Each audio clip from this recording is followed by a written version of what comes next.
বিসমিল্লাহির রহমানির রহিম রব্বি ইশরাহ লি সাদরি ওয়া ইয়াসসির লি আমরি ওয়াহলুল উকদাতাম মিন লিসানি ইয়াফকাহু কওলি। প্রিয় শিক্ষার্থী বন্ধুরা, আমি মোহাম্মদ মানিক রতন আবার হাজির হয়ে গেলাম ইজি ইংলিশ গ্রামার বই থেকে changing sentence or transformation of সেন্টেন্সের অ্যাসার্টিভ টু ইন্টিগ্রেটিভ সেন্টেন্সের রুলস নিয়ে। সকলে যারা ভাই বোন যারা এখনও আমাদের লেখা ইজি ইংলিশ গ্রামার বইটা সংগ্রহ করেন নাই, দ্রুততার সাথে সংগ্রহ করুন এবং নিজেকে অর্থাৎ ইংরেজি জগতে কয়েক ধাপ এগিয়ে রাখুন। রুল নাম্বার 1-এ বলছে সাহায্যকারী ভার্বযুক্ত অ্যাসার্টিভ সেন্টেন্স থাকলে অর্থের পরিবর্তন না করে, অর্থাৎ অর্থের পরিবর্তন করা যাবে না, অক্সিলারি ভার্ব প্রথমে নিতে হবে। ওকে, ভালো কথা। অক্সিলারি ভার্ব মনে করেন প্রথমে নিলাম, তারপরে বলছে নট যোগ করতে হবে, আর তারপরে সাবজেক্ট বাক্য অংশ লিখে কোয়েশ্চেন মার্ক দিলে আনসার হয়ে যাবে। যেমন he can succeed in life. Can হচ্ছে অক্সিলারি ভার্ব, এটাকে প্রথমে লিখবো, এর সাথে নট যোগ করলে can't he succeed in life question mark. It is the symbol of love and beauty. তাহলে ইজ আছে, ইজ প্রথমে লিখবো, এর সাথে নট যোগ করলে isn't it the symbol of love and beauty. আচ্ছা, এরপরে তবে সাহায্যকারী ভার্ববিহীন প্রেজেন্ট ইনডিফিনিট টেন্স থাকলে, যদি সাহায্যকারী ভার্ববিহীন প্রেজেন্ট ইনডিফিনিট টেন্স থাকে তাহলে প্রথমে ডু নট অথবা ডাজেন্ট, অর্থাৎ ডোন্ট অথবা ডাজেন্ট, প্রদত্ত সাবজেক্ট, মূল ভার্ব, বাকি অংশ কোয়েশ্চেন মার্ক। অর্থাৎ মূল ভার্বের বেস ফর্ম, এটা যদি প্রেজেন্ট ইনডিফিনিট থাকে মূল ভার্বের বেস ফর্ম হবে, ঠিক আছে? এখানে হবে মূল ভার্বের বেস ফর্ম, এটা কিন্তু হবে মূল ভার্বের বেস ফর্ম, ঠিক আছে? তাহলে মূল ভার্বের বেস ফর্ম, বাকি অংশ কোয়েশ্চেন মার্ক। আর যদি পাস্ট টেন্স থাকে তাহলে ডিডেন্ট প্লাস প্রদত্ত সাবজেক্ট, মূল ভার্বের base form plus extension plus question mark ইত্যাদি। এটা হচ্ছে মূল কথা, ঠিক আছে? আচ্ছা, এখানে দেখেন বাকি অংশ মানে এক্সটেনশন মানে বাকি অংশ একই কথা, কোয়েশ্চেন মার্ক। দেখেন এক্সাম্পলে যদি আমরা তাকাই কি লেখা আছে, example number 1, you know me well. এই যে দেখেন প্রেজেন্ট ইনডিফিনিট টেন্স, ইউ আছে don't you know me well. She like the dress, didn't she like the dress, লাইকটের V1 অর্থাৎ ভার্বের বেস ফর্ম। আর এখানে ইউ আছে যেন নো ভার্বের বেস ফর্মই দেওয়া আছে, কিন্তু যদি লেখা থাকতো হি নোস মি ওয়েল তখনও লিখতে হইতো ডাজন্ট হি অথবা শি নো মি ওয়েল। আচ্ছা, rule number 2, it is no use এর পরিবর্তে ওয়াই। ইউজের পরের আইএনজি যুক্ত ভার্বটির প্রেজেন্ট ফর্ম, বাকি অংশ কোয়েশ্চেন মার্ক। যেমন it is no use of asking him any questions, তাহলে আনসার হবে নো ইউজের পরিবর্তে ওয়াই। তাহলে প্রথমে আমরা কি লিখবো? ওয়াই লিখবো। প্রথমে আমরা কি লিখবো? ওয়াই লিখবো। ইন্টারোগেটিভের ক্ষেত্রে প্রথমে আমরা ওয়াই লিখবো। আচ্ছা,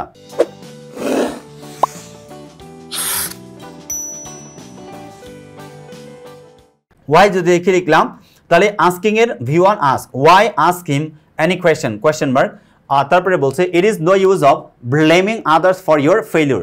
তাহলে ওয়াই, এই যে ইট ইজ নো ইউজ এর বলতে ওয়াই ব্লেমিং এর এক number form blame, why blame others for your failure. Okay, তাহলে এক্সাম্পল নাম্বার 3-তে যদি যায়, অর্থাৎ রুল নাম্বার 3, ইন্ট্রোগেটিভ সেন্টেন্সের ক্ষেত্রে নেভার থাকলে এভার, নাথিং থাকলে এনিথিং হয়। Example they never did the work. তাহলে ডিড অর্থাৎ ইন্ট্রোগেটিভ করতে হবে, এটা পাস্ট ইনডিফিনিট টেন্স, ডিড আগে আসবে। ডিড দে নেভার পরিবর্তে ever, did they ever do the work, did they ever do the work. আচ্ছা, I know nothing about the matter, I know nothing about the matter, তার মানে present indefinite tense, প্রথমে do I know anything about the matter, শেষে question mark. সকল যে ভাই বোন 4 number রুলসে যদি দেখি, অ্যাসার্টিভ সেন্টেন্সে everybody, everyone, all plus verb থাকলে হু, ডোন্ট অথবা ডাজেন্ট অথবা ডিডেন্ট টেন্সের উপর নির্ভর করবে। ভার্বের প্রেজেন্ট ফর্ম, মূল ভার্বের পরের অংশ কোয়েশ্চেন মার্ক বসে। যেমন এভরিবডি লাইকস দ্য গার্ল, বাক্যের শুরুতে বসবে হু, কি বসবে? হু। প্রেজেন্ট টেন্সে doesn't, who doesn't like the girl.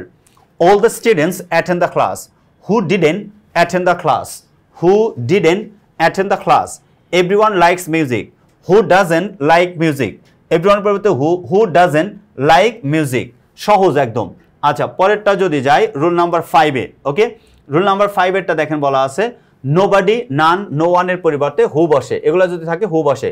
Example nobody loves a liar, এটার পরিবর্তে কি বসবে? হু লাভস আ লায়ার, আর কোনো পরিবর্তন নাই। No one wants to fail, তাহলে who wants to fail. Example, এবার হচ্ছে রুল নাম্বার 6।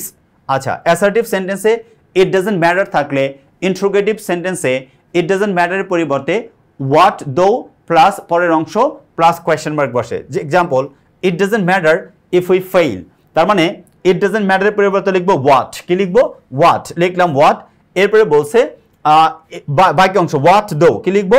হোয়াট দো। ইট ডাজেন্ট ম্যাটারের পরিবর্তে লিখবো হোয়াট দো, বাকি অংশ ইফ উই ফেইল, মানে হোয়াট দো ইফ উই ফেইল।